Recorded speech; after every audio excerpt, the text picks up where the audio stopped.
And good afternoon from Philadelphia. Frank here with another episode of UFO News Network Sunday. We're ready to go. Let's not waste any time. Let me bring in my co-host, Chant Hanna, to introduce our panel and our topic for today. Hi, Chant. Hi, Frank. Thank you for introducing me on the show. We have a very, very special show today. It's the Phoenix MUFON Camp, a boot camp special, and we have some fabulous people on. That is Jim Mann, Arizona State Director and co-director of Phoenix MUFON. We have Stacey Wright, and she is the Assistant Director of Phoenix MUFON. We have Marc Dantonio, and we've had Marc on the show before. He is MUFON's chief photo video analyst, and his degree is in astronomy, and he specializes in the study of exoplanets. We also have Hurd. We've had him multiple times on our show, and he's a field investigator for Phoenix MUFON. We also have Russell Azbill, and he's been on our show before. He's a field investigator for Arizona MUFON. Then we also have Tara. She's a field investigator for Arizona MUFON. We also have Marianne, who's a field investigator for Phoenix MUFON. We have Gwen, who's MUFON's experiencer team member and field investigator. We also have John Dover. He is a Navajo Nation's ranger, and we will be listening to him regarding his sharing a little bit of background regarding UFO and other phenomenon. And I actually had the privilege of interviewing him at the Phoenix Lights show that Dr. Linkatai had this year in person. Thank you, everybody, for being on the show. If there's anybody I missed, please let me know. You missed me. Sharon Jackson. Sharon. And yes. Sharon Jackson is the Sedona MUFON director and field investigator. And thank you, Sharon, for being on the show today. We're very grateful to have you on. Welcome, everybody, onto the show. How's everybody doing? Good. Good. Great. Excellent. Great. Well, great. I wanted to go ahead and start off by asking Jim Mann and Stacey Wright about the Phoenix, the MUFON boot camp that you had. Can you let us know when you had it and why would you have that? Was that something that was required, or is that something that you requested and was approved and then had it? Let me just say something. This is Jim. The boot camp that we conducted here this year, I have to give credit to my assistant state director, Stacey Wright. Stacey is the engine behind all of this. She is the person that does all the boots on the ground, hard work, putting it all together. So I'll let Stacey tell you how it all turned out. Okay, thank you. Yeah, the boot camp is actually MUFON International's Field Investigator Boot Camp. And what we did is last year when we had the first one that had been held in about, maybe there had been one previously 7 years ago, I believe, but there just hadn't been anything happening lately. And I just came up with the idea that we need to put on a boot camp. This would be a great place to have it. We've got the perfect weather during the month of November. Let's have something here and we'll do the work. So Phoenix MUFON has great people in our organization, actually all through the state of Arizona. So we got everyone that we knew here that could help us out. And we have people with such skills and talents that we could supply all that within ourselves. And we decided to put this on, do all the work for MUFON, and MUFON gets the registration money for it to go toward, our coffers. So we were really happy to do this. And last year was our first one, and it turned out really well. So we decided to duplicate it again this year, and it turned out perfect in addition. So we've had a great time doing it, and we're just happy to do this for MUFON. Before we get going on the order that you do the boot camp in, because, of course, I know you have a certain order you would do that in a chronological order. What I was going to ask you is, do you have people from all around the world or other states that go to your boot camp? And if so, why? The reason why I'm asking that is, wouldn't residents of Arizona only be allowed to go, or is that not true? Is that a myth? Once you're a field investigator for MUFON, you could be a field investigator anywhere. You just have to be in communication with the state director of that state and let them know that you want to do your work with them there. So, you can become a field investigator for MUFON and maintain that status no matter what state you live in. So we did have people come from, last year We had some people from Canada and the United States. This year's same thing. We had one member from Canada and the rest from the United States, but they come from all over. So it's not just an Arizona thing. They come from all over the place, and everyone became really good friends at the end of 3 days. And they just really formed a fellowship, and it was really nice to see that. Okay, you have something called the scientific method in MUFON that you all rely upon heavily. And I wanted to quote Roger Stankovic in MUFON, who is also the national director, I believe, of Australia, New Zealand MUFON. If I'm incorrect about that, please correct me, Stacey, Jim, or anyone. He said, in MUFON, we attempt to exhaust all possible avenues to exclude all possible prosaic explanations. When we can't still explain the object, we label it as an unknown. What I was going to ask Jim and Stacey, and then I'll move on to the other guests after Jim and Stacey let us know about the chronological order of their boot camp. Jim and Stacey, why do you use the scientific method? What good is it? What does it do for your organization and for the folks who end up being exposed to that method? Well, if we start with what is MUFON's mission, and that is the scientific investigation of UFOs for the benefit of all of humanity. We are the ones that are open-minded enough to include and accept the fact that we are not alone in this universe. But when we do an investigation, we're looking for a disposition, we're looking for some sort of final conclusion after we review all of our data. And now the last thing we do is run to the ET solution. We look for a more scientific, a more grounded, a more commonplace solution to a case. Somebody sees funny lights in the sky. Well, we don't write, we're the last people that's going to say, well, it's not ET, but then we're also going to exhaust every effort to find what it could be other than the mothership. So we're the last ones, I think, to go to that ET side of the room and say, hey, it was aliens. So I mean, I don't know if that's answering your question, Chant. Maybe somebody else that in MUFON who is very good at scientific methods and what have you would be Marc Dantonio. And so if Marc is still on the line, maybe Marc can help answer that too. Yeah, Marc, please do chime in if you wish. Well, sure. I mean, the scientific method is the basis of science going back, beyond the 17th century. So it starts with asking the question, are we alone?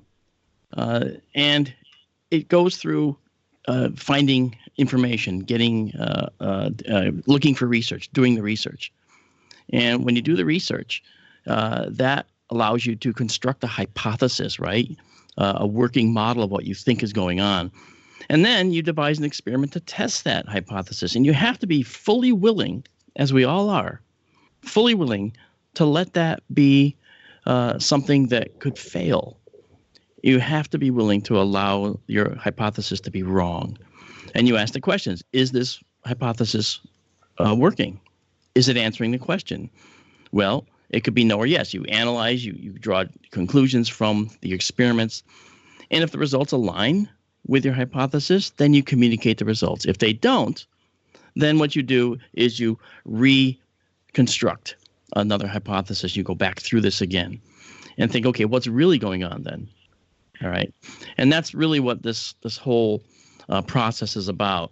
And, I've always done that with every photo I've analyzed, with every video I've analyzed.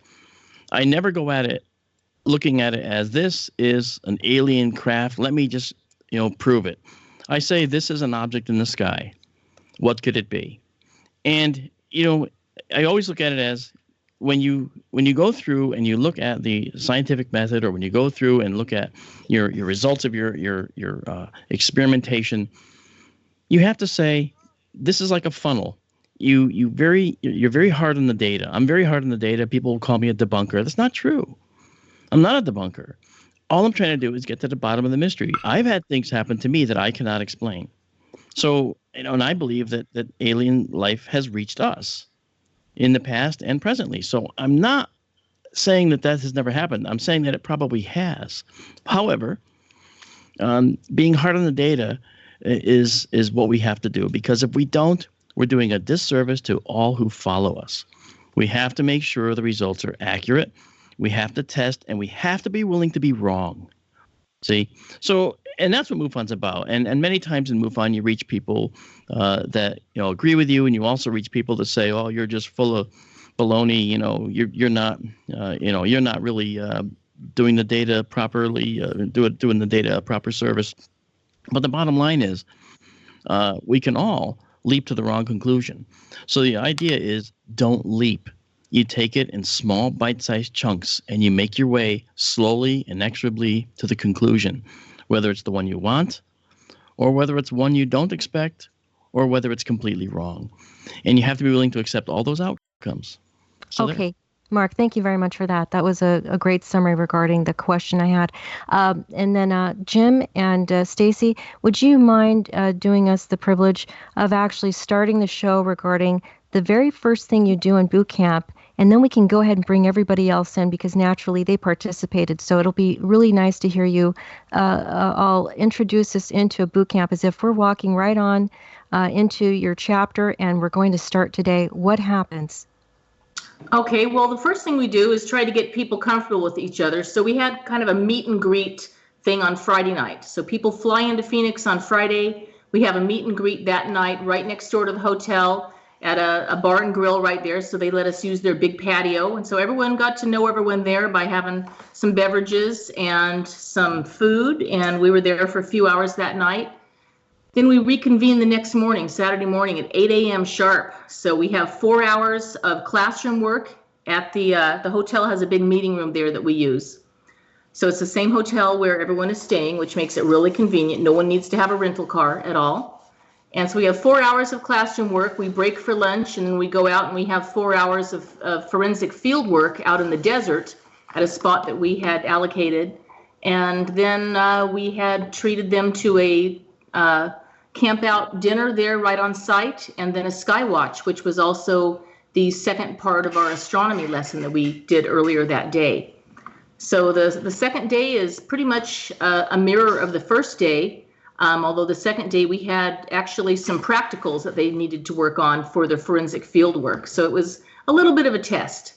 And then we went back to the hotel the second night and had a big dinner that we treated them all to poolside. So we had, a big grilled chicken dinner, and we gave everyone a certificate of completion that attended the boot camp. And there was just, like I said before, there was lots of friendships made. Everyone exchanged email addresses, and these people are friends. I know the people that we had last year, they're still writing to each other all over Facebook and emails from last year. So they really created some great friendships. And then that way, when they do become field investigators for their state, they've got a really good understanding of what it takes, and they start off their training really well because they got a concentrated weekend of it to begin with, and they've got some friends along the way. So It just really works out great, and that helps keep the Mutual UFO Network the network that it needs to be. Exactly. When we have these boot camps and so many people meet each other, that just broadens their resource base. They can act. There's nothing wrong with a field investigator calling another field investigator from some other state to just ask opinions and get an idea about this or that. So the whole idea of working together as a team really comes into play when we do these boot camps. And that's the thing that I've noticed, is that the friendships that are bonded, and it's just a great thing. So I have a question for Sharon Jackson, and that is, Sharon, do you go to Phoenix MUFON for the boot camps, or do you ever have boot camps where you're at in Sedona, or is Phoenix MUFON sort of the boot camp headquarters? Well, so far, we have Sedona MUFON is small. We have roughly 20 people at a meeting. So, so far it's been Phoenix MUFON has been the headquarters for boot camp. Fantastic. Thank you very much for that input. I had a question for the MUFON field investigators we have, and that is, what was your takeaway from the boot camp? What were some of the takeaways that you had? Shane, Tara, Gwen, Sharon, anybody, if you wouldn't mind chiming in on that topic. Marianne, do you want to comment? Well, my takeaway is all 41 of our participants that came for the boot camp, they just came away, one, camaraderie with each other, and also learned quite a few things about, first of all, how to do an actual CMS case, little tips of what should they look for in the person that has made the CMS case, maybe their personality, their body language, what they talk about, and they've been able to come away with some new tips on how to do a CMS case, which I thought was really neat. And they were so upbeat. They wanted to learn, and everyone was just amazing. All of the participants in the at the boot camp. Sharon, can you explain real quick about CMS? Can you tell us a little bit about that? Because I'm not sure everybody is familiar with that. Well, CMS is our way of recording our investigation. It used to be quite unwieldy, but people have now streamlined it, and it's become much easier. But it starts with where, when, why, how, and a little bit about the person as well. So this is a database then that you can share with other people in MUFON? Okay. Oh, yes. Uh-huh. Great. So we still have a few people left to talk about the takeaway that they had from the MUFON boot camp, and that would be Russell, Shane, I believe Gwen, and Tara. Hey, Champ, this is Stacey. You know what? The perfect person to answer this question would be Tara, because Tara attended last year's boot camp as just a newbie. She became a field investigator for us, and then she participated again this year because she had such a great time last year. So she was, not only a participant, but she was also, at the time, a certified field investigator. And then she ended up helping us teach one of the classes as well. So Tara's probably got a lot of input for this. Well, this is Tara, and I'm very grateful to be here. And I was so grateful to attend both boot camps. My takeaway, I can tell you, was it gave me a tremendous amount of confidence. And I knew nothing about any of this up to about 2 months before the boot camp last year. And so I had no experience about anything or investigations or MUFON or anything. So it gave me the tools I needed in a live form, a visual form, because I'm a very visual person. So it gave me fieldwork practice, helped me understand the tools of the trade, gave me a lot of the do's and don'ts, a whole bunch of resources, and it was just a tremendous amount of information that I didn't know I needed, and I needed it desperately. And so that's why I went again. I don't think you can have enough training or education, but the people I met were so kind and generous with their information, and it was just, it was real. Like I said, it gave me a lot of confidence to know that I'm not alone and I'm on the right track, and I guess that's about it. But I was so grateful to attend, and I'd go again. Thank you, Tara, for that. And by the way, I think a lot of everybody will agree with you when you say you can't have enough training regarding MUFON investigation. But go ahead, the other person who is going to speak. Sorry about that. No, that's okay. It's Marc again. Tara was on the team that I was working with out in the boot camp, and for someone who didn't have any experience, she sure came off like she knew what the heck she was doing. So she did a really good job. So you see in a short amount of time, the people that are gifted to be able to do this kind of work, they kind of rise to the top. And I think that she's one of the people that's rising to the top in that way. They come in without blinders on, they come in open-minded, and then the result when they leave is they have a whole new suite of technology and capabilities that they almost didn't even know they got until later when they start to do their investigations. So, I think that's something really good. So anyway, Great. That's the only comment. Thank you for that input. Really appreciate that. I believe we have Gwen. Gwen, would you mind contributing to that topic? Can you hear me? Yep, Oh, you're yes. fine. Okay, I'm sorry, I unmuted and I wasn't sure I could get back on again. I don't really have a lot to share about a takeaway from the boot camp because I am not an active field investigator. I have been in the past, but I'm not now. Now I'm an active member of MUFON's experiencer research team, which I could talk about a little bit later if you're interested in hearing about that. So I came and did a talk on that aspect, but then I had to go because I had family who was visiting in town and I was not able to attend the rest of it. But I've heard a lot of feedback on that. I'm sure it was wonderful, and I hope maybe I can do it next year. So. Thank you for that. And Shane? Sure. Yeah, what I was thinking is the fact that we're members of a volunteer organization, but we got some top quality training. And that doesn't happen a lot in a volunteer organization. So both on the field side and on the classroom side, I thought the training was just outstanding and so helpful. Great. Thank you very much for contributing to that topic. Wanted to talk a little bit about how to conduct an interview. Aside from filling out the CMS sighting reports properly, filling out the proper forms, it's important to know how to conduct an interview. I understand that there could be a two-person rule. Can anybody contribute to that topic? Anyone? And if you do, please be sure to say your name. Thank you. This is Okay. Marianne.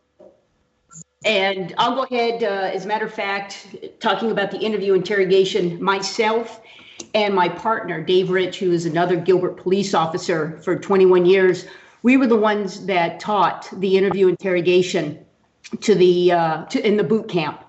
And our mission with that was we were talking about how to conduct a good, thorough investigation. We started off with what is the definition of an actual interview? So that was the first thing that we wanted to get across to everyone. And then we did talk about the do's and don'ts of an interview. And we went through each one between body language, between the verbal. And one of the biggest things is to know that when you do an interview, especially with MUFON, 90% of the interviews are going to be telephonic. So we give people tips on what to listen for when you're doing a telephonic interview. About 10% is an in-person interview with someone. And we talk about to the participants of the boot camp on biggest thing is body language. What are they telling you without saying a word? That is the biggest thing we talk about. Also, definitely have two people go with you on an in-person interview. The safety tips, especially us being police officers, we always give safety tips to everyone if you're going out to a strange place to do an interview with someone. Another thing is that don't lead a person during an interview. You don't lead that person with leading questions. You always ask open-end questions. So that's the tips that we give someone or the participants in the boot camp when we do for teaching them the interview interrogation part of the boot camp. Can you give us some examples of some open-ended questions? What you would say to someone is, first of all, of course, have them tell their story. After that, then they said, you don't ask, what color was the spacecraft that you saw 20 feet from you? You ask, what did you see? When did you see it? Where did you see it? Of course, you go through the who, what, when, where, why, and how. You never, if they, say, oh, well, what color was the spaceship that you saw? If they just said they saw an object, don't put things into their head. Say, explain what you saw that night, and let them explain that to you in detail. Mm-hmm. Also, never two trainees, right, Marianne, and an experienced investigator, and if possible, a student investigator, but never two trainees together, or two students, rather. What do you mean, during an interview? Right, yeah. Regarding investigators who are going to investigate a case, never have two people who are learning how to do a case together. Always have an experienced person with a student, but not two trainees doing an interview. Yeah, and that's what we call not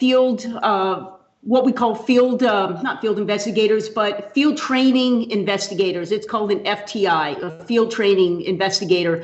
We try to have an experiencer.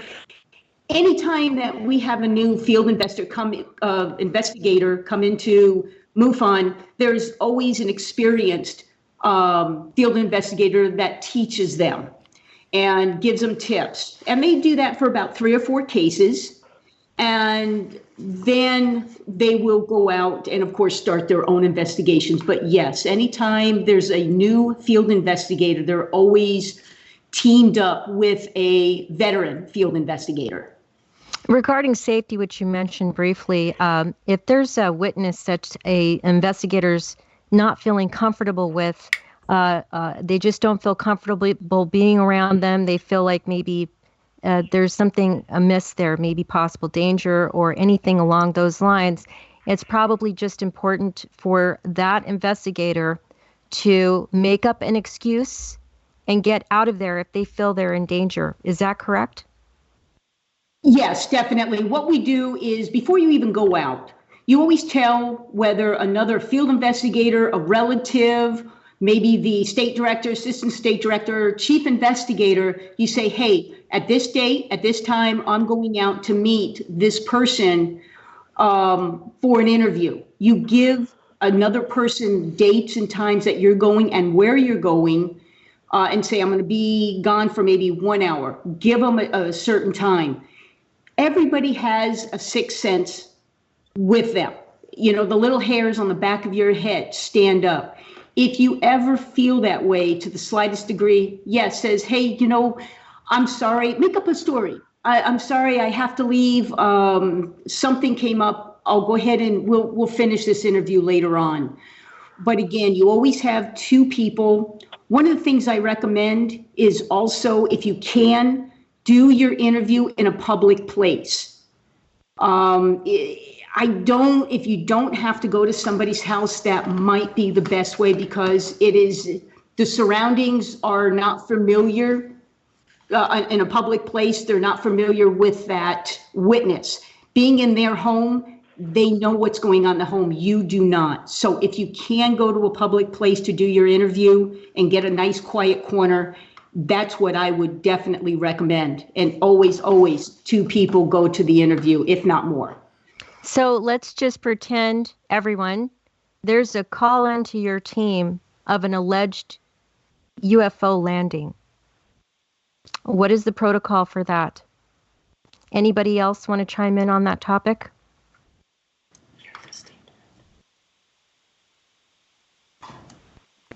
Just not. Okay. Well, my understanding. Well, basically, yeah. What can you tell us a little bit about what happens when you get any kind of a call, whether it's a landing case or I understand that there's a landing exercise protocol. Is that correct? Okay. Well, the understanding I have regarding that is that if there's a landing exercise that has to be done, that there would be a grid related to that landing exercise that has to involve strings and stakes for the grid, marking evidence in the grid and taking pictures, numbering the squares, and then at the end of that, when that's done, because that can be a lengthy process, it looks like a checkerboard with 2 foot squares. And then is there any other contributions to that topic, or anybody have anything to say to that? Okay, I was going to defer to other people, but because I'm sure they have plenty to say. But it's sort of a question that people have to think about initially, I would suspect, because there's no pattern stuff in our heads that are just going to come to play, and we say, okay, number one, do this, number two, do that. There are rules like that. But basically, as Marianne would know, collecting evidence is going to be important. But what do you do with it? How do you collect it? If you do you disturb the site? Obviously, you don't want to do that. So you basically would walk around the site if you're going to identify it, and visually make a visual identification of everything you see in the site that looks like it's out of place. It can be a branch on the ground that was moved, and you can see where it was resting from a depression, but now it was moved. Something moved it. Well, what moved it? Maybe it was a coyote. Maybe it was a landing UFO that blew it out of the way. Are there scour marks? Are there things that you can identify as different that might resemble a landing site?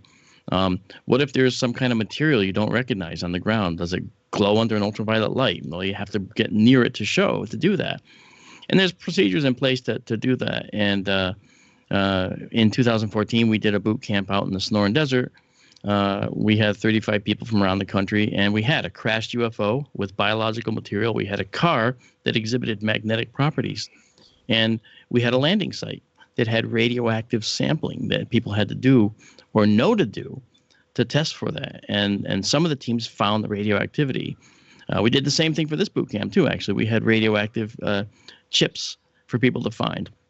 And I think only one group of people that looked at this. We had one group of people at this one particular site, and we had radioactive material. Another site had radioactive material, but our group was the only one that found the radioactive material. And when I say radioactive, I do not mean ionizing radiation that melts your skin off. I mean, the chips from inside smoke detectors. That's americium, and it's very, very low radioactivity, and you can detect it very nicely with these commercially available detectors. Okay, so and there's procedures for collecting that stuff, and then there's a chain of custody that you have to go through in order to pass the material up the chain of command, so to speak. And everything has to be documented. Documentation is of supreme importance. You can't have a plastic bag that just has something in it. It has to be labeled before you even put the thing in it. What's this for? What's it going to be? Where'd you collect it? Photos have to be taken. I mean, it goes on. And so I'm trying to answer a general question about what do you do when there's a landing case. But in general, the real world, what's going to happen is if it's a true UFO, the military is going to get there before us and say, okay, guys, go home. And let us on the site. Regarding radiation, yes. My understanding is that, well, actually, I'll ask you, but I have an answer to contribute to that. Okay. If there is real radiation detected or suspected, yeah, even a glimmer of it, what does the MUFON field investor team do? What is the proper procedure for that? The proper procedure is get the heck out of there. Good. Okay, and call nuclear people or people in the chain of command that do that. Okay. There's a lot of people in MUFON that actually have very, very high-end training in radioactivity. And I think it's important to make sure that they're in the loop from the very beginning. And, of course, no one should just go traipsing in there and say, well, I'll just put on this Tyvek suit and I'll be fine. That's not true.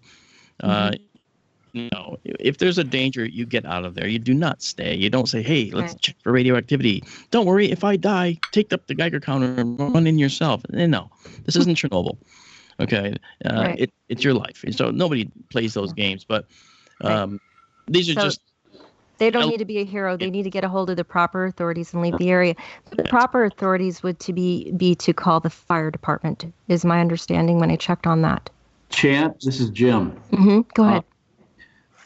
Yes, what we have to remember here in MUFON is that we are not the authority, having jurisdiction over all of these various events. Right. We have, if we encounter something that we think is radioactive, yes, just like Marc said, we have to. The first thing is our own personal safety and those around us, and then get a hold of the the proper authorities at that point. If a UFO actually crashed out on the dry lake bed or something, as Marc mentioned, MUFON wants to get involved and get as much information as we can, document and archive that stuff. But as we all know, the local authorities are going to be the first ones on the scene, and we have to follow their instructions. We don't want to get in the way of the U.S. military or the local police departments or fire departments. No, we don't want to try to imagine that we're more important than they are. Although many of the people within MUFON are trained and well qualified to do a lot of hands-on work, but there again, we have to work within the established system of authority wherever we live. And now, a few minutes ago, when you asked the question about a landing or a crash or whatever, there was a little bit of silence on this end because some of those questions require a little think work before we answer you. Our procedures are rather complex and vast, and they've been polished in over 50 years of learning how to do investigations. And so many times, even the field investigators, even the veteran field investigators may have to stop and reference the protocols. Go back and look at the manual. What am I supposed to do right now in case of this? And I think that's probably why I didn't jump in right away and answer your question, because even those of us that have been MUFON for years, we still have to stop and think about, okay, what step do I take next? And we have documentation and procedures and protocols that we follow. So thank you, Marc, for stepping in and answering those questions. And so some of the stuff requires a little think work when some of these questions you ask us. But we still appreciate it, Thank you. After you get a consent form for the property owner to sign in order to actually enter the property, and they hand you photographs to look at, Marc, who is a video and photo analyst, who knows how to deal with the forensics regarding that, what is going to ask you, Marc, is if somebody hands you photos, a witness does, that they feel that they have been able to get from their alleged sighting or landing of something or whatever, yes. How do you analyze those? And if you wouldn't mind keeping your answer brief, because I'd like to move on to John Dover and ask him a few questions. Sure. The bottom line is that we want to get the originals, and then I put it through a battery of applications that I use to validate the data to make sure it's not faked up, and we move from there. That's short. Okay. Thank you. That was very short. Let me ask you another question. What is EXIF data, and why does that matter? Shane Hurd has talked about this at great length on links on multiple shows that we've had, how important EXIF data is, and actually just having the opportunity to forensically analyze photos and video. Instead of assuming that there's something on there, there's a process to it. I know that's part of your job with MUFON, but what is EXIF data, and why would anybody care about that? Well, the way that digital photos are taken today, every single digital hardware that takes a photo and acquires an image stores additional data along with that image. Data such as when was it taken, what was the F ratio, how fast was the exposure, what kind of hardware took the picture, where was it taken. In some cases, if you do it with an iPhone and probably Android, you can get your GPS coordinates of actually where the photo was actually taken for that moment. It's important to have this kind of information so that you can correlate it against the testimony of the witness who says they took the picture. I've had countless, I can't tell you how many, photos come in. Yes, I took this outside on my deck, and I was looking at the sky, and I saw this object moving through the sky. And the EXIF data shows that it was taken in the middle of the woods somewhere else, and it had nothing to do with a house on a deck. So you clearly know that they were trying to, do something, or they were remembering wrong. And I give people the benefit of the doubt, and I say, well, and I don't tell them where the EXIF data says they took the picture. I just let them tell me their story, just like Marianne said. You let people tell you what happened. And then I make a judgment after that, and I'll follow up with questions once I've come to a preliminary decision. And my decisions are by no means, 100% solid, obviously, clearly, because we don't really know everything that's going on out there. The open mind needs to be retained. And I think it's important to step in and mention that folks should have, if they've taken a photo, include it's the original photo, because what's going to happen if they edit it, if they crop it and save it, that EXIF data as far as shutter speed, f-stop used, that type of thing, is going to get wiped out when it gets resaved. In some cases it will, in some cases it won't, but you're right. And the first thing I said to answer the question was, we need the original photo. And usually people will say, what's this object up here in the left corner of my photo? Let me just frame that, crop it, and send that. And that's not even helpful, because that takes it out of the context from which the photo was taken. And we can't have that. I can do that work. I can zoom in. I can do all the things you did and a lot more. So I will do that for you and with you if you want. That's important. We have John Dover on with us. And John, also want to make sure that your title is set accurately. Is it Navajo Nation's a ranger? Is that correct? Yeah, that's correct. And would you mind sharing a little bit of background? Okay. I was a lieutenant with the Navajo Nation Rangers. We're recognized federal officers. I have been to the Federal Law Enforcement Training Center's criminal investigation program. I was a SWAT team commander. So mountain rescue instructor, federal firearms instructor, just an EMTB, emergency medical technician. Just all kinds of varied stuff. And I was a specialist in archaeological investigations, which are by nature very forensic.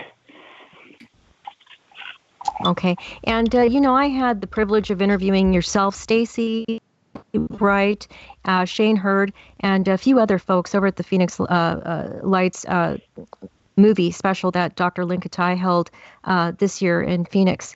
And you were speaking about some really amazing things, and it was a really wonderful interview. Thank you for having done that interview with me. What I was going to ask you is, what was the role that you held during the Phoenix MUFON boot camp? What did you do while you were there?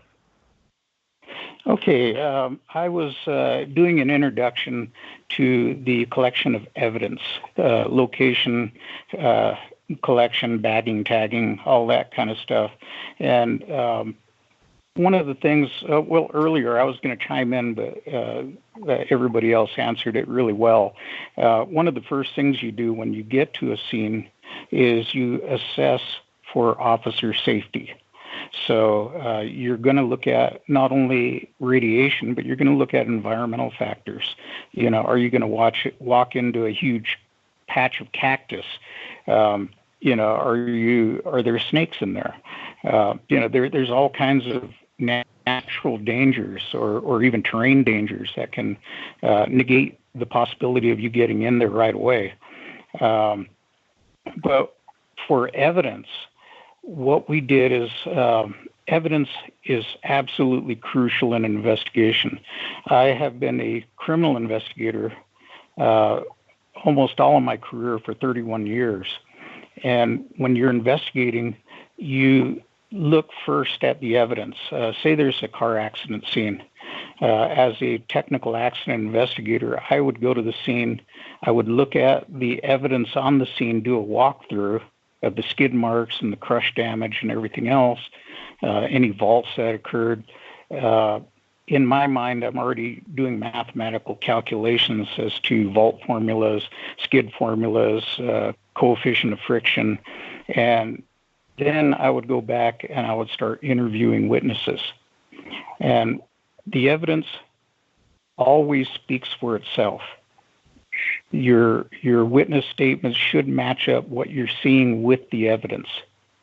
And so when you go into a scene, you don't make a predisposition as far as what you think happened. You look at the evidence first. Then you go on with the rest of the investigation. Thank you. That was a great summary of what you did at the boot camp. I wanted to talk to you about soil samples, taking a control sample. My understanding is it's possible and okay, you tell me if it is okay or not, for someone, if they have plastic pipes on them with a cap, to go ahead and just hammer that plastic pipe into the soil and then cap it off. Same thing in an alleged UFO landing area. And then you mark where you did the soil sample. Is that right? Or is there any other way to do it? Well, what's important with any collection of evidence is that your tools have to be clean. And in most cases, for forensic evidence, you're talking about sterile tools, tweezers, trowels, whatever you're going to use, has to be absolutely clean and pre-bagged and sealed. And you're going to break it out there. So you're not going to cross-contaminate anything.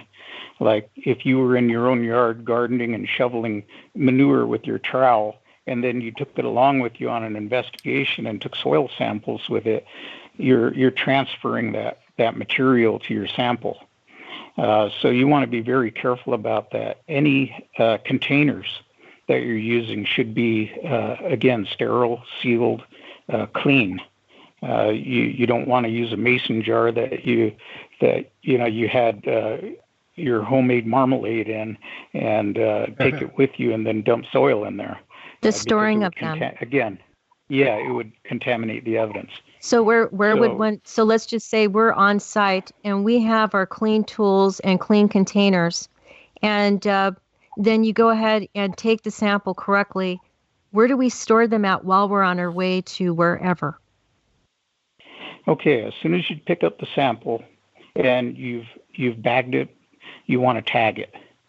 And by tagging it, you're going to put something on it, usually an indelible marker with your initials, to say, not only say this is the date and time I picked it up, this is who picked it up, because all of that evidence, you could have several hundred pieces of evidence in a case, and you have to track those. You have to keep a log of everything that you've picked up, and it all has to be documented.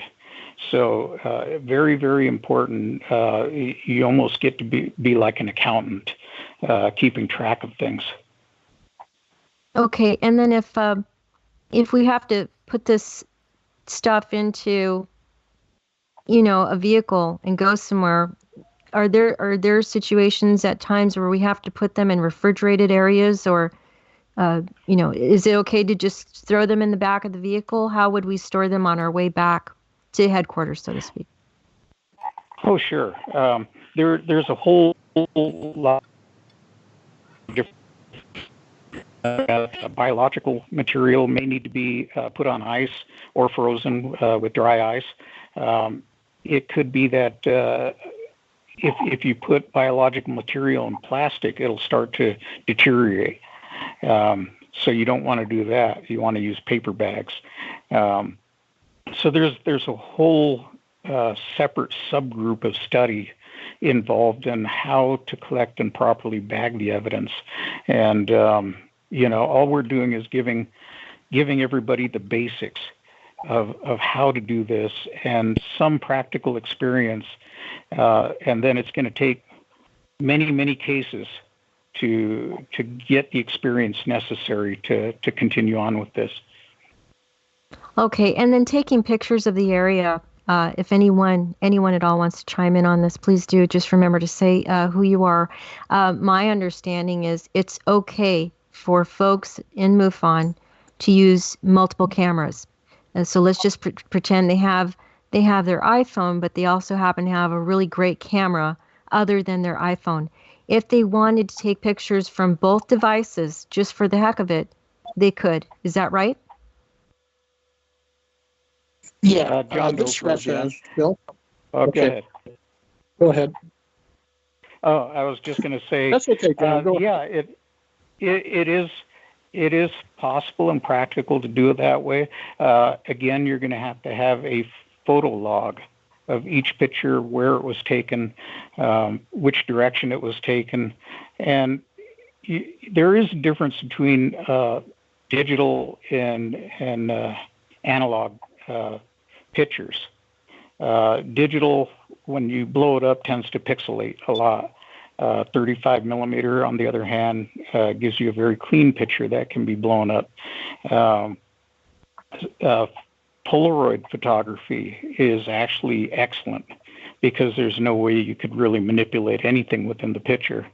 So there's a whole lot of things in our arsenal, and we should use as much of our arsenal as we can.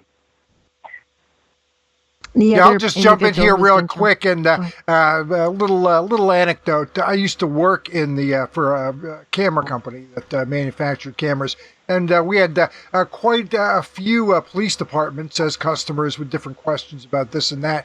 And I always noticed that the patrolmen, they generally got the point and shoot cameras, and the detectives generally got the better DSLR cameras. So I'll just leave it at that and continue on, Chan. I just wanted to share that little story.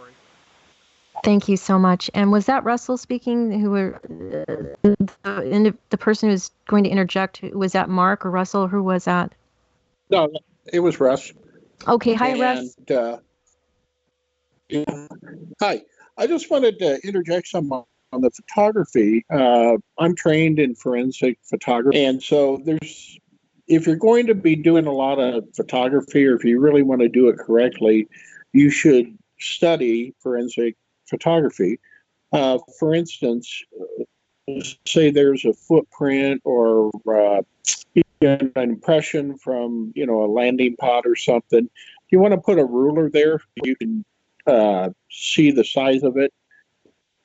You might photograph it from different angles so that you get more detail in the photo. You mark where everything is, but it's a whole science unto itself.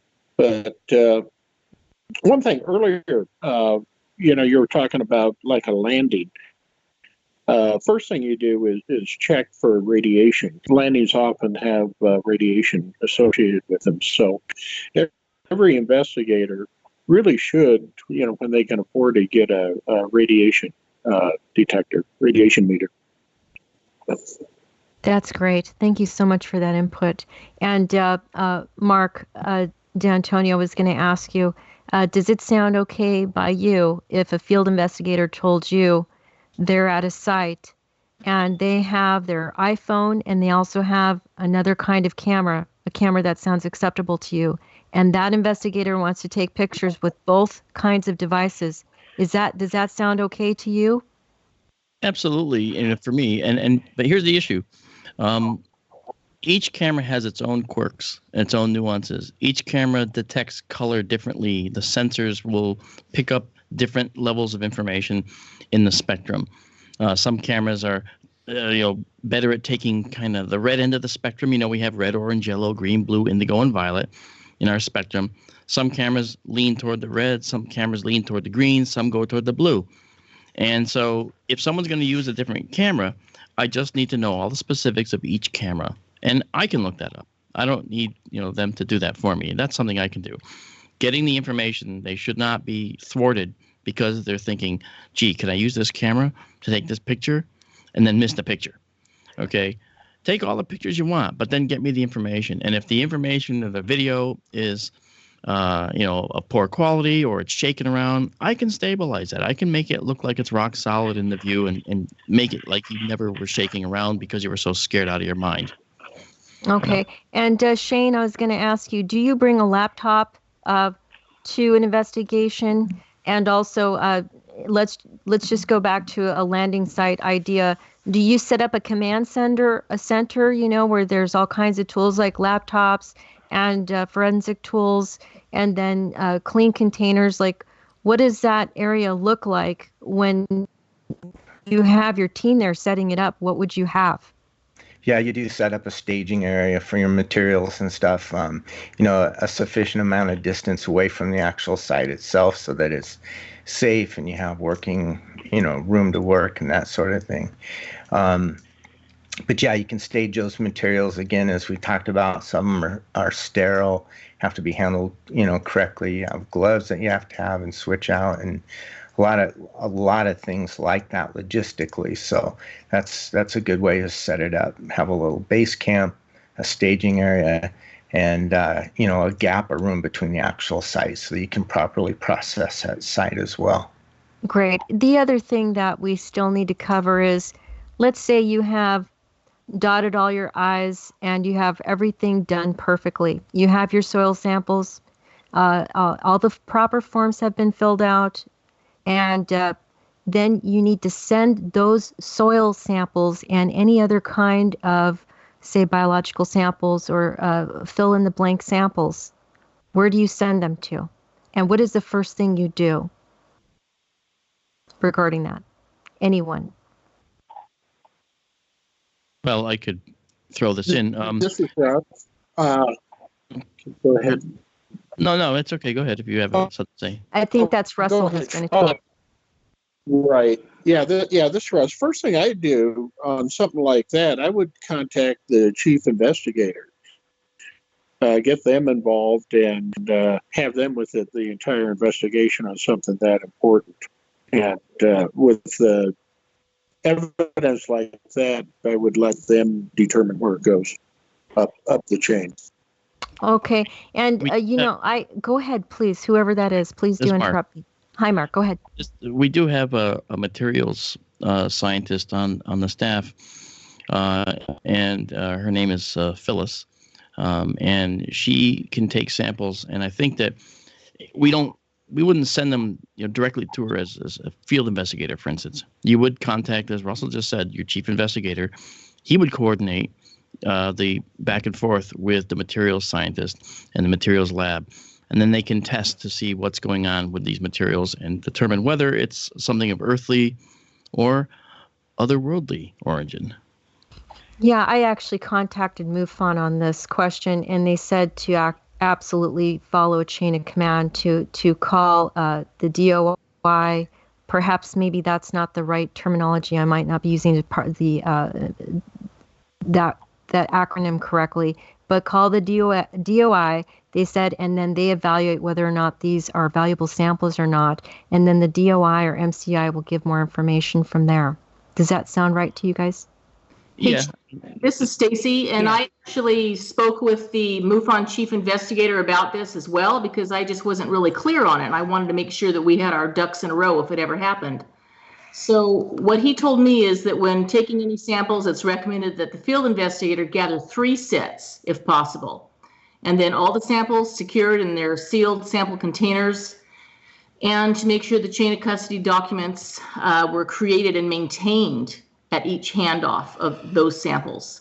Then 1 set of samples is always sent to a certain person in Missouri, and she would be contacted for specifics before we send the samples. A second set of samples would be kept by the state director for safekeeping, and if a third set was possible, it should be kept by the lead FI, the field investigator. So these extra 2 sets of samples are to be held in case anything should happen to the first set sent to the lab in Missouri. And then he said also, if it becomes necessary or just desirable to have a second lab examine the samples, the set held by the field investigator should be sent. If the third set is not needed, once the case is completed, the third set is forwarded to MUFON headquarters. So they want to just make sure that the chain of custody is maintained in all cases here. We're going to move on to a very serious part. Not that this whole thing hasn't been very serious, but this part is even more serious regarding the boot camp. And that is talking about folks who have been traumatized by experiences they believe have to do with ET-related contact. When you have a witness you're talking to who feels that they have been deeply traumatized, what do you do? Anyone. And be sure to please say your name when you're introducing the topic. Thank you. This is Jim. You're talking about cases and that would be, of course, referred to the experiencer research team at this point, which is the ERT. Here in Arizona, Gwen is on that team, and so maybe Gwen can answer some of that. Okay, hi. Yeah, I'm glad to speak to that a little bit. The field investigator is sometimes the first individual who comes in contact with that person. It depends on how an individual comes to MUFON. If they have a sighting that they would like to report, they can go through the CMS and they can request to have a field investigator assigned for their sighting to be investigated. Or they have an option. They can also go in through another way. If they don't have a specific sighting, but they believe they have had a contact experience of some kind, then they can make contact with the experiencer research team. And they will come through to the team that I work with. And we do not do investigations in the same way that the field investigators do. The purpose of the ERT, or the Experiencer Research Team, is to give support to these individuals. I'm sure, as you can imagine, people who have these experiences often don't have anybody else to talk to. And so they really need help and guidance and, what to do with what's happened to them.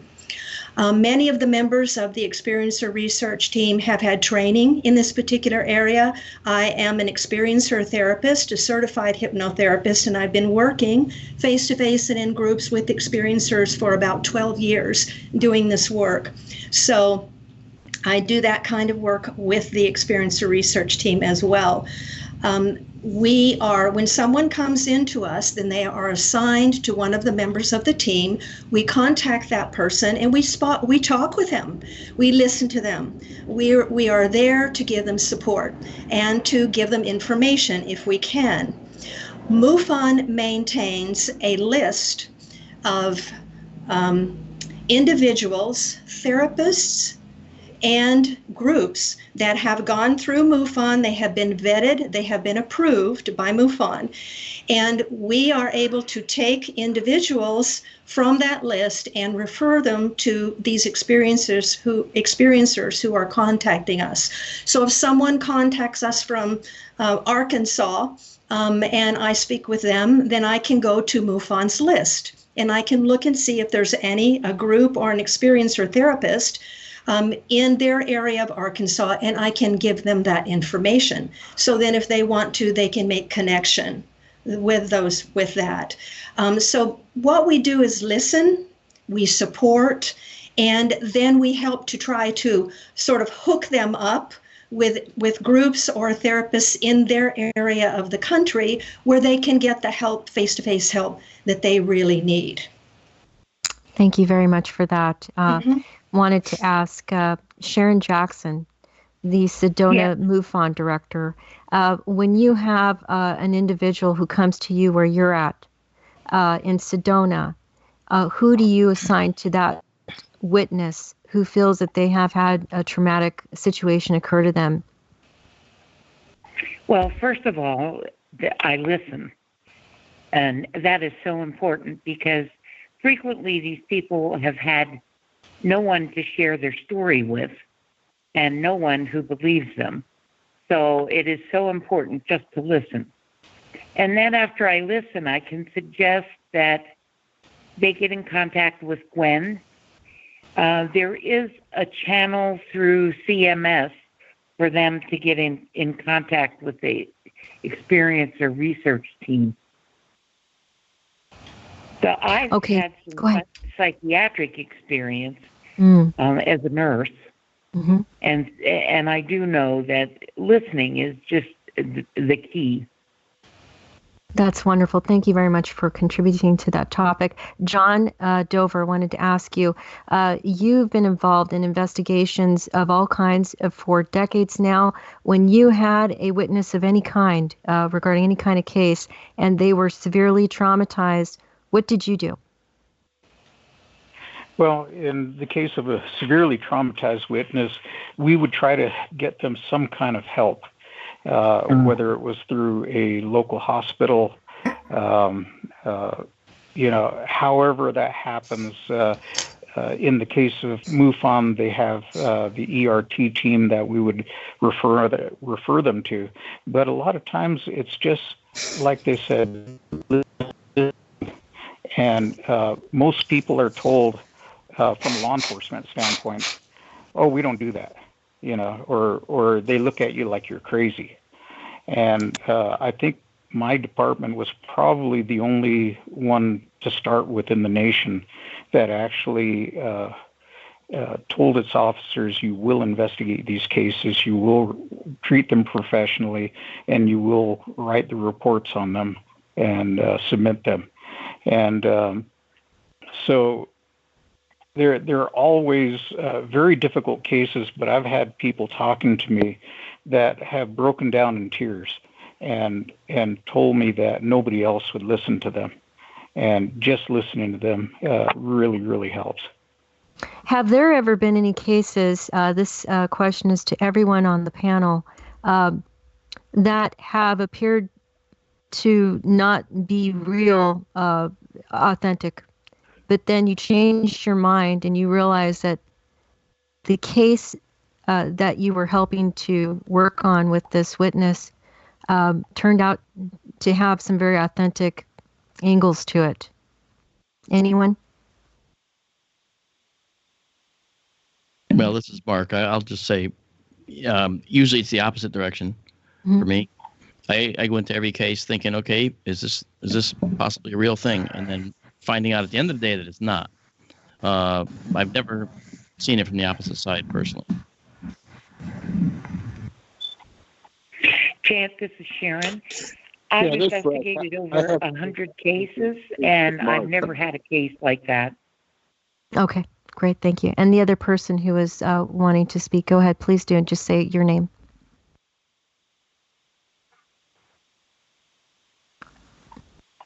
Okay, I wanted to ask everybody about the cases they have had. Can anybody please talk about a case that they feel is okay to talk about as an example regarding an authentic case they think they have had the opportunity to investigate?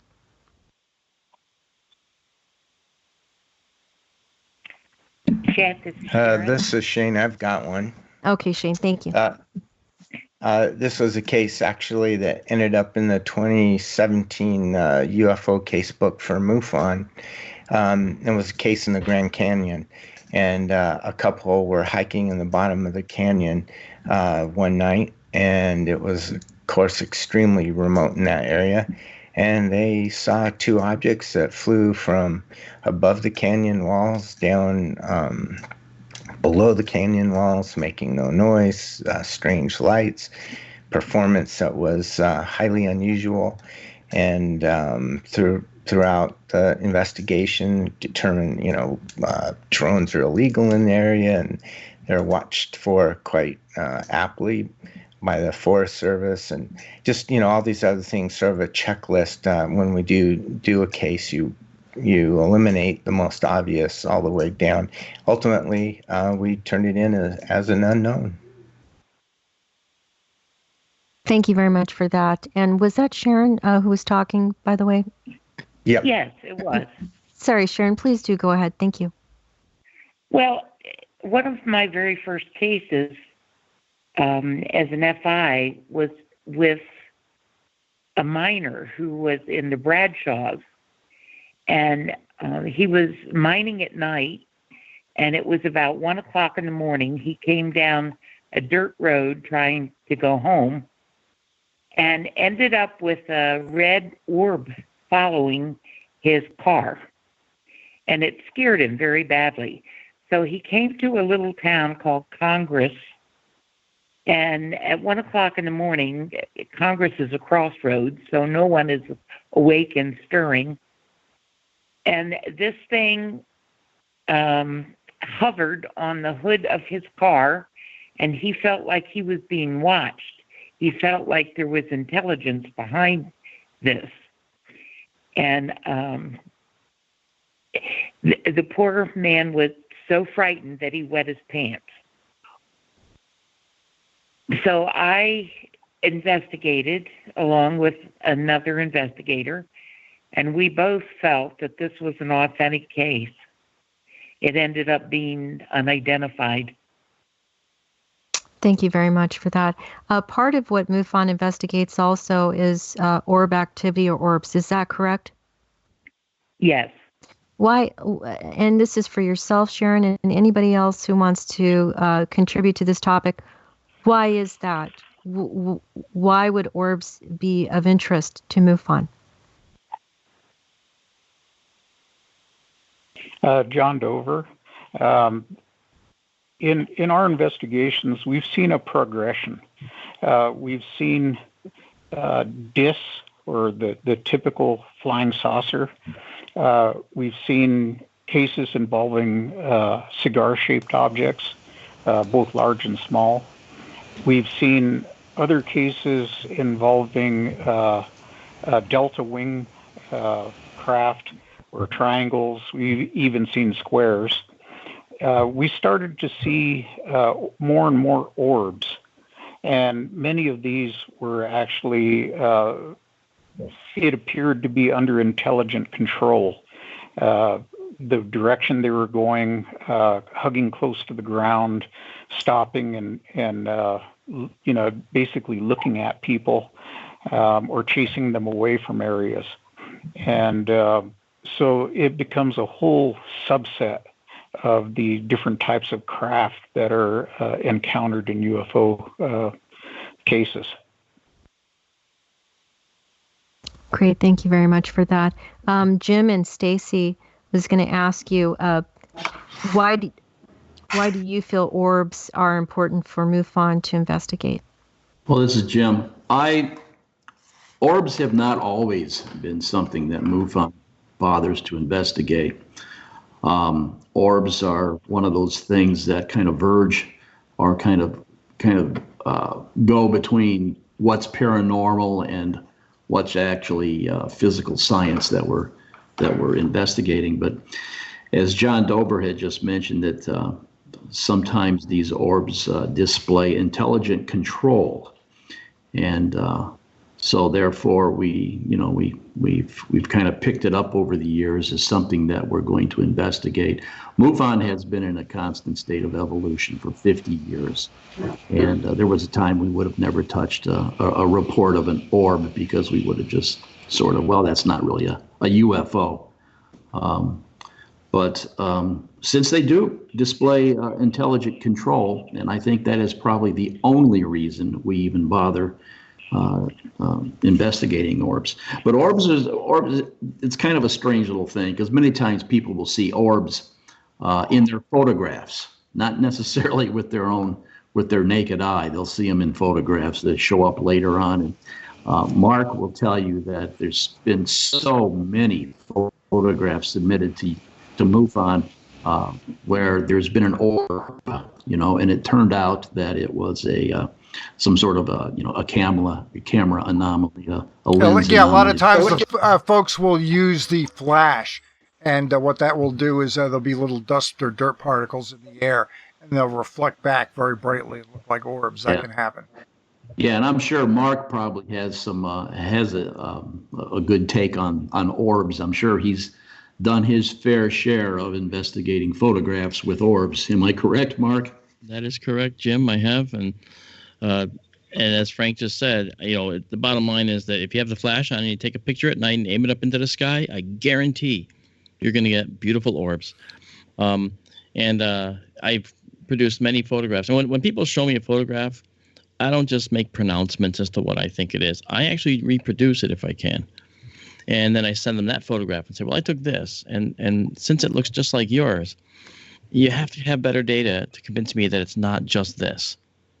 See, I mean, that's the diligence you have to do, see.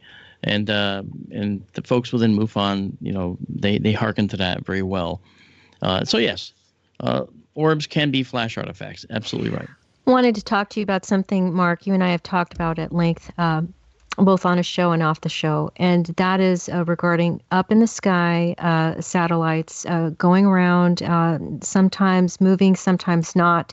And I wanted to couple that topic with something that does happen, and that is folks who have tours around the world, who are dedicated to their guests looking up in the sky and looking at hopefully what they hope to see is UFO activity.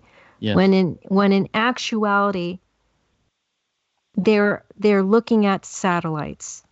Now, one thing we also wanted to make clear on this show to everybody is look up satellite activity. Look up apps that you can, good apps that you can use to find out which satellites are in the sky. That's fine. But then also know that there are top secret satellites that are used that will not be listed on those apps. So just because it's not listed in the app and you're looking at the sky going, oh, wow, that's not listed in my satellite app, doesn't mean it's not a satellite. Can you please let us know what your perspective is on that topic? Sure. I've actually been trying to be a silent observer on some of these outings. I've actually gone on these outings. And I just can't be quiet sometimes, because when I hear the person leading the outing giving really, really incorrect information, as we know it, or saying things that aren't correct, I tend to say, I can't let this go on. And that's a fault of mine. I want to correct, but I gently do it, and I do it aside, out of the public view. I don't want them to be embarrassed. But the problem I have is if you're charging someone to come out and you're guaranteeing them that you're going to see UFOs, you're already setting up a bad premise, and that's not good. There was a guy who I was at a conference talk in Las Vegas, and I talked about these objects in the sky, and I demonstrated how they could actually be bats and insects being caught in the infrared as the camera's looking up. Because infrared's a new technology for most people. It's been around for many, many years, decades upon decades. But not many people get to actually experiment with it, play with it. So when they see things in the sky, they look odd. Well, this one guy, he was charging people upwards of $50 to $75 a head and taking out 25 or 30 people at a time and, quote unquote, guaranteeing them that they would see UFOs. And I didn't take him on directly. I just said, well, when they look up in the sky with these night vision scopes, you will most likely see insects and bats. And we can prove that, and this man took such issue with that he approached me to punch me in the face after my talk. And luckily he didn't. And he was arrested the next day, actually, for having done so to someone else. Yeah. Anyway, so you can see, in other words, passions fly. And for the record, I held my ground and I didn't change my outlook, because I knew that in that case I was on the right side. So, but yes, there are satellites, and when the satellite goes over, you'll see that it will seem to fade in and seem to fade out. Some of the erroneous information you get is that satellites always go horizon to horizon. That's absolutely untrue. Another thing you hear about is that satellites will change colors, and if they do change colors, they're UFOs, not satellites. Well, that's absolutely false. They do change colors, because for them, as they're going into the dark side of the Earth, they're seeing the sunset from their point of view. And what color is the sunset? Orange.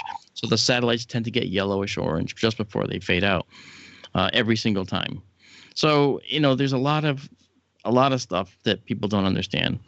And as you're aware of, and as you're showing, there are a lot of applications you can use to actually determine whether something is a satellite.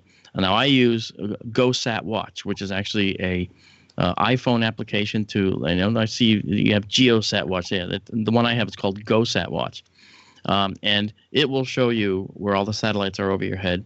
And will even give you the iridium flasher times when you actually see these spectacular flashes in the sky that last like a second. They just get so bright, sometimes you can see your shadow by this flash. That's how bright they can get. And then they go away. So, yes, there's a lot of satellites up there, and many, many more, thanks to Elon Musk throwing up the new network of satellites. In fact, I got a UFO case. I got a UFO case just recently from someone sent me a photo, which was really quite well done. It was real. It was 64 dots in the sky, all behind each other, all traveling through the sky. It's really quite stunning, but it's really just Elon Musk, because it was the launch of the 64 satellites he was putting up there for the Internet for the World thing. Very interesting, but unfortunately very human. Yeah, if I may inject here real quick, guys. Jim,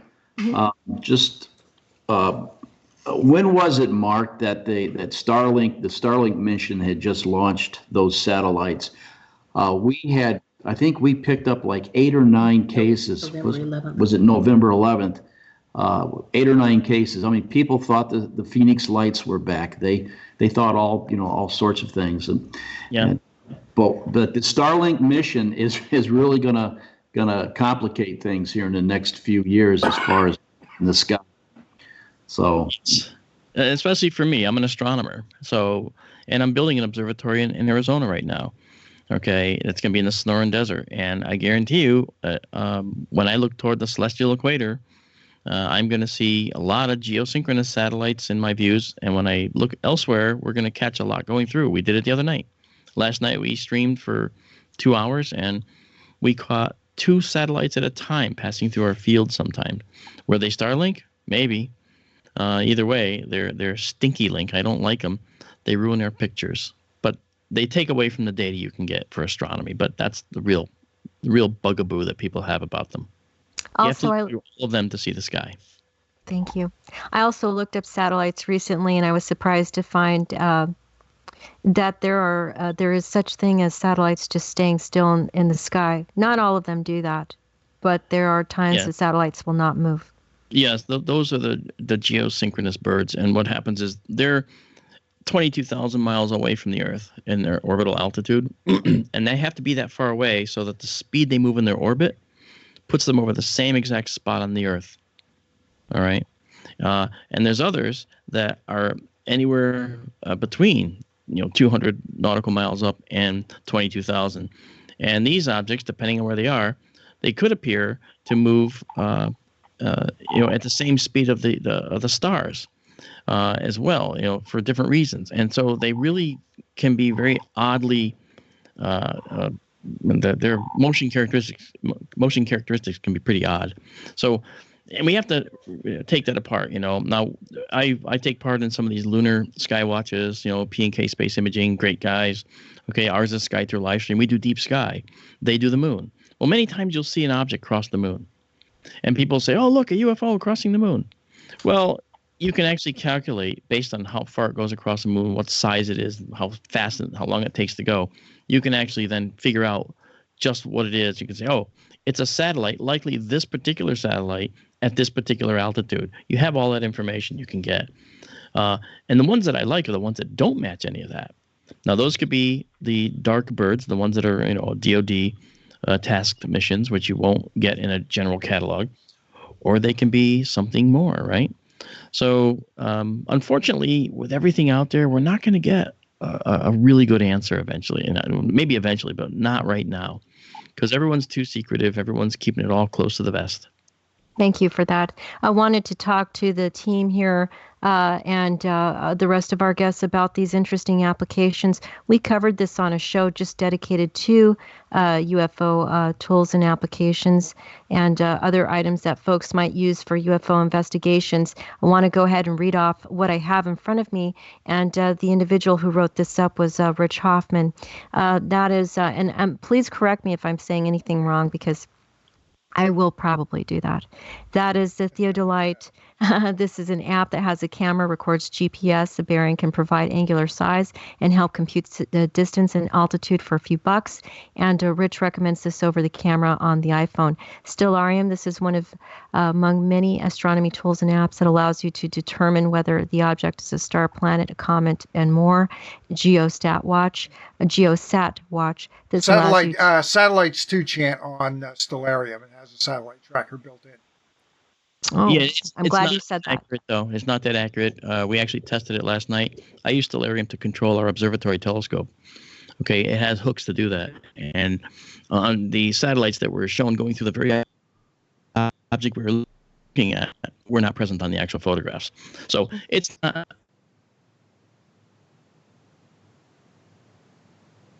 It's not accurate. It's not the best Sat watch. It's actually GOSAT watch. It's just GoSat watch. Oh.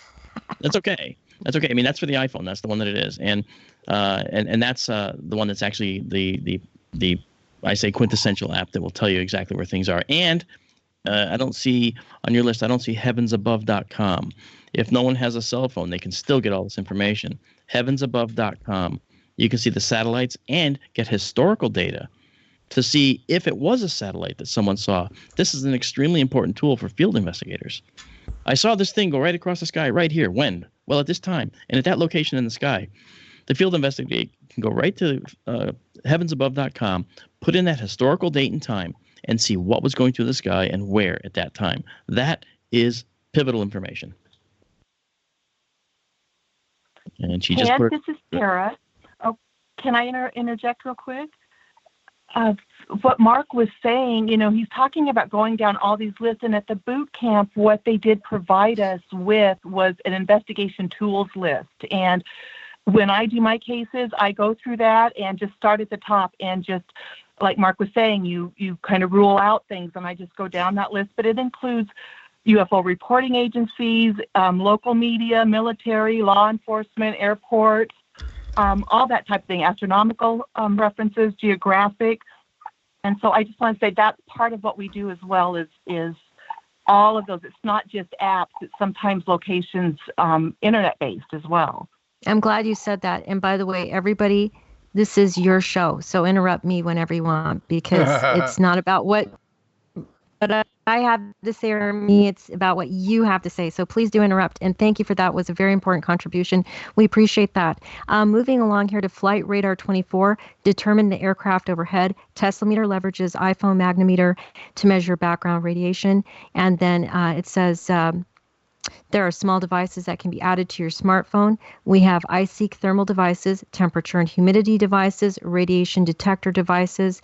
Heavensabove.com is what Marc Dantonio recommended. And I know that Marc probably has a grosser list of other applications, but before I ask him about that, what I was going to ask John Dover, what applications, if any, do you use on your iPhone or laptop if you're doing an investigation of any kind, whether it be for visual or anything else? Do you use any recording devices to record witnesses when they talk?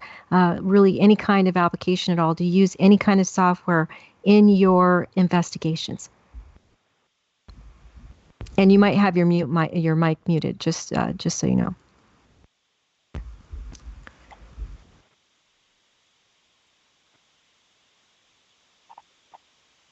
Okay, it looks like John's mic is muted. Yeah. Can anyone else, after John figures, I'll help him out with that. Can anyone else contribute on that topic, like Shane or Russell? Okay. Can you go ahead, John? I hear John. There he is. Okay. Okay, I figured it out. Okay, here's we use anything and everything that we can get our hands on to do an investigation. You try to be as thorough as you can with a lot of these cases. So we're using flight radar, we're using star maps, for natural stuff. We're using satellite trackers, and aside from that, we also had, believe it or not, years before the video cameras for police officers were being used, you could get them miniature versions of those through online places like eBay or Amazon. You could get them through Brookstone, and they would record for about 2 hours, which is about a good interview. And you could take it and download it and save that interview. And I've got quite a few of those still in my archives. So we were using video technology a long time before anybody else. And it actually saved some of our officers being accused of misconduct. So, there's a lot of things out there. And they're tools. Bottom line, your ability as an investigator is key. Everything else augments what you have and adds to it. Thank you for that. I think Russell and Shane and I had talked about these applications and kind of go over a few that might work for them that they may have used. And I was going to ask Russell and then Shane. Russ, do you use any of the Theodolite, Stellarium, Geo SAT Watch, Flight Radar 24, Teslameter, any applications at all on your iPhone or your smartphone, so to speak? Yeah, I use the one you just mentioned, the flight radar one. I also use Stellarium quite a bit. Heavens Above is another one. Google Earth. And I just do Google searches too on some of the stuff just to see if anything else has been reported. Verify longitude, latitude through apps. So those are the primary ones I use. Okay, great. Thank you. And Shane, do you use any applications on your laptop or any of your devices? By the way, just want to let our audience know, Shane actually runs a technology department at his in his career, so he is involved in the realm of technology. And I'm not saying that you're the expert on the panel, but I am saying that you do know a little bit about technology, so you are tech savvy. You might have your mic muted, by the way, Shane. That's bad when he's just told he's a technology guru and his mic's muted. Well, Shane, I love you, man. If that happened, I did it to him. I'm sorry. Okay, so anyway, I wanted to ask if Jim, Marianne, or Stacey, if they have used any of these applications or applications of any kind on any devices for any UFO-related investigations. Well, we have. We use the astronomy program all the time, Stellarium. As the state director, I don't actually do field investigations.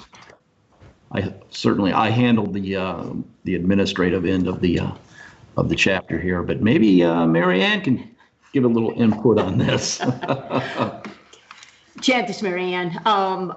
Basically, I do exactly like Tara. You have a list of all of the research engines that are available that I just go down each one. Stellarium, again, the local newspaper. I get on the National UFO Reporting Center. Just go down chronologically and just see if there's anything, even on the internet. See if there's anything out there that other people might have reported.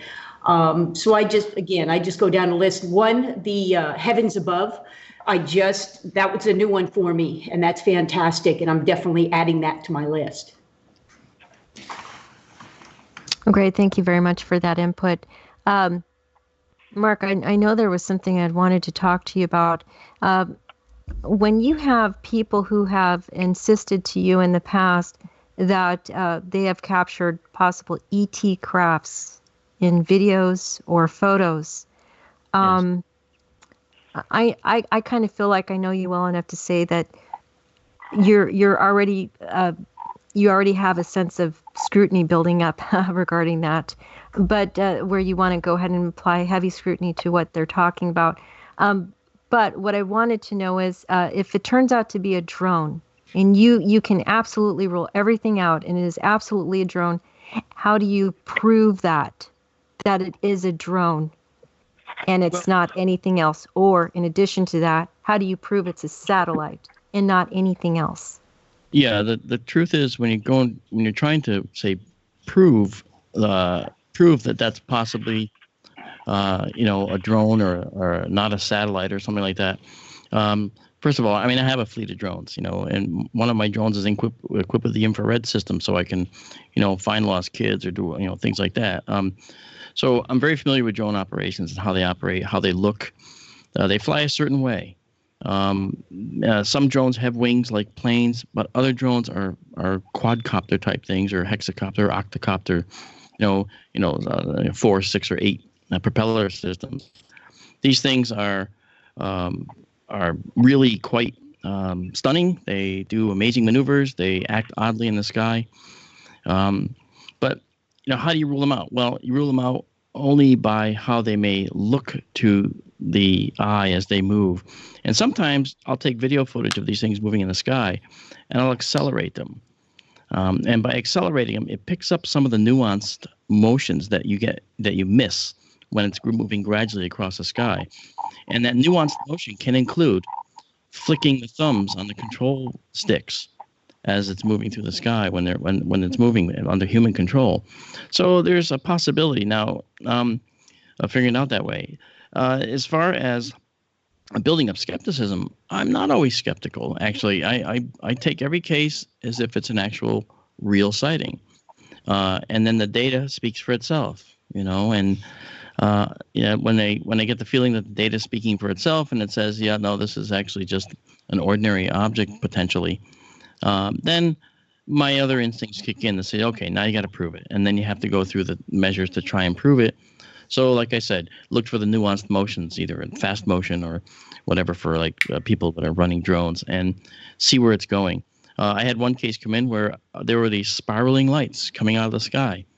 Really beautiful, and it was real. It wasn't a hoax. And it turned out it was skydivers, skydiving into a stadium. There's several of these cases that came through, and several of them they were not mine, but there was one case that came in with it. Someone sent it to me, and it was the skydivers. And it was just like, well, see, there's a lot of things that are capable of, getting your attention. And now I know that skydivers diving in with flares on their legs from a long distance can look like really oddly shaped UFOs. So there's a lot of... Yeah. Thank you very much for letting us know about that. I really appreciate that. And wanted to go ahead and start wrapping up the show. And are there any last parting statements that anybody wanted to make regarding the show? Hey, Champ, this is Marianne. This is Russ. Okay. We'll get back to Marianne. Go ahead, Russ. Sorry. Oh, okay. Yeah, one of the things regarding the boot camp, one of the advantages to attending is you make a lot of friends across the country. And with that, you also establish your own personal network of other investigators. And investigators talk to each other. We don't necessarily share names of, the reporting people or stuff like that, but we report what happened, and particularly ones that are interesting or odd. And you can gain a lot of information from clear across the country or Canada simply by attending and making friends and establishing your own network. And because this topic is always full of surprises, and you're forever learning. So attending the boot camp, I've been to three now. I was a student in the first two, and this last one, I sat through it. I photographed everything.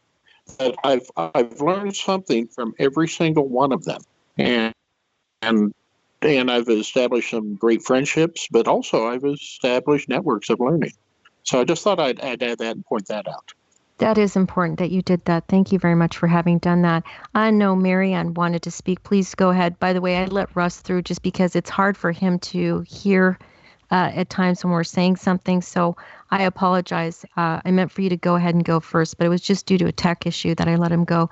Please go ahead, Marianne. We want to hear what you have to say.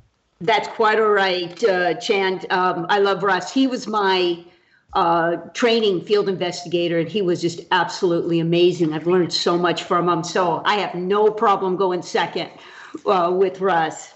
Hey, just piggyback on what Marc said about skydivers. One of the things that I like to do, and I kind of learned this from our chief investigator, Dennis, is if we can, when we're taking the photo evidence, the video evidence, what I'd like to do is like skydivers, like Marc was talking about. What I've done with my husband, we went out back a couple years ago. Gilbert had an event that happened at night, and we had skydivers come in with flares. They're nighttime skydivers, and they had the flares on their shoes. And we had probably, Phoenix MUFON would get numerous calls the next day saying they saw all these UFOs. So what we started to do was we would go out at night and videotape all of this, and we would put it in a database. I've had that. I've actually had an orb. It looks like I was taking a video of snow through a window. And when I looked at it later on, I had an actual pink orb. It was like it was coming from outside through the window into my camera. It was amazing. And come to find out, it wasn't an orb. It was just a lens flare. It was amazing. But what I tell people, if possible, is keep a log of all these little anomalies happen, and we can have a journal of all this. So if we get a video on one of our CMS cases, we might be able to match it and see, oh, wait a minute, that's just a skydiver, because it has the same properties as a skydiver coming in. So we can match that up. One other thing that was really good is Marc made a video with Alejandro Rojas, and it was really cool, talking about these, what looks like a UFO, but actually is someone taking video or pictures, and it's an actual bird. And a lot of times we get insects, birds, but because they made this video that helped me out tremendously, that I was able to look at one of my CMS cases and was able to determine that the person that did the report, actually, he took a picture of a bird. And it's amazing. But that's one thing I was saying just about the skydivers, is if they can take video of an actual skydiver, keep it in an archive. So if you get a report on this, that you can look back and you'd be able to match that up, saying, yes, this is probably what it was that you saw. There's YouTubes out there that show that. Okay. Thank you. Thank you very much for giving us your input on those topics. And Shane, I don't know if your mic is on. I apologize. I had muted your mic. That was my fault. Shane, are you with us right now? I think there's actually a tech issue going on for Shane. I was going to ask if anybody else had any last things to say before we move forward on ending the show. This is Sharon. One thing I wanted to say was that in the very beginning of our training, Dennis, our chief investigator, emphasized that we record our interviews on a digital recorder. And that is a really invaluable tool, because you can go back and check your accuracy.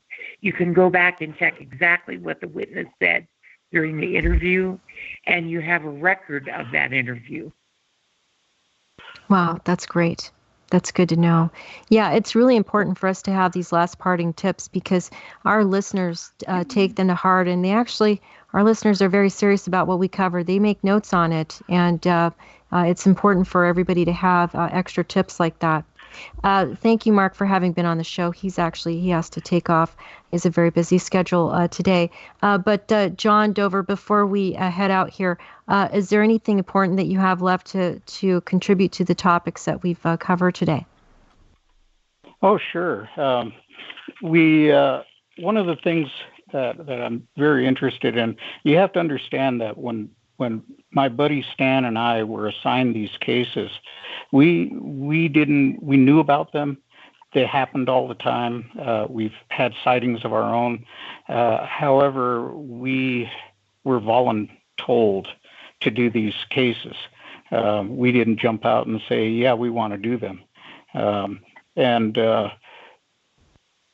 In doing these cases, we found out that there is something to it.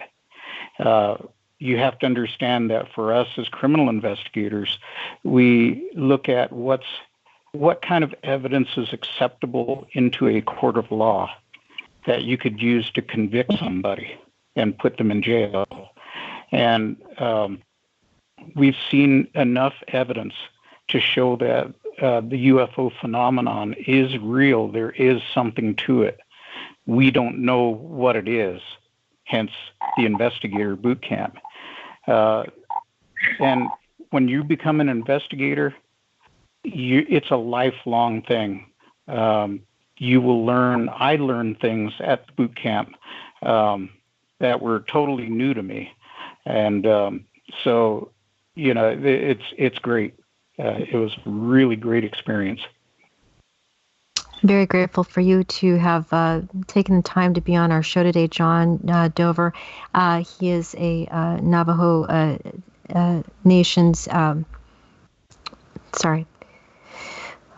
Okay. Navajo And Nation Ranger. Ranger, yes. Sorry, retired. I have a guest list here of 12 people, and I was looking for your name. I apologize for that. Thank you very much for filling in on that. And then we had Marc Dantonio today, who's MUFON's chief video photo analyst and astronomer.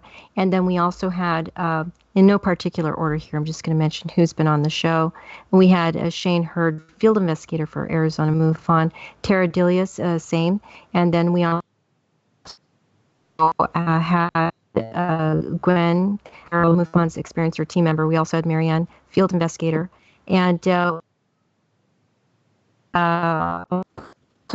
had, of course, and then Stacey Wright is the assistant director. And before we go, I would like for Jim and Stacey, either one of you, if you wouldn't mind, and also Russell Azbill, by the way, very important to say his name, who's been on another show with us, wanted to ask Jim and Stacey, could you please let us know what the state of Arizona gave to you all so that you could have for everybody to come and see.